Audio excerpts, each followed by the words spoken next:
How to clear your watch history on YouTube app. Hello guys, in today's video I'm gonna show you how to clear your watch history on YouTube app. So first thing, go to YouTube, and now this is the home page. As you can see right here, go to the top corner and click on your profile picture right here, and now you will find many options here. Choose the settings option.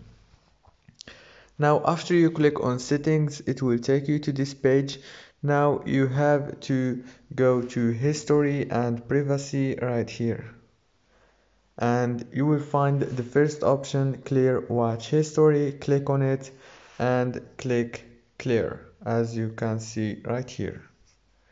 If this video was helpful, please don't forget to like and subscribe, and thank you so much for watching this video until the end.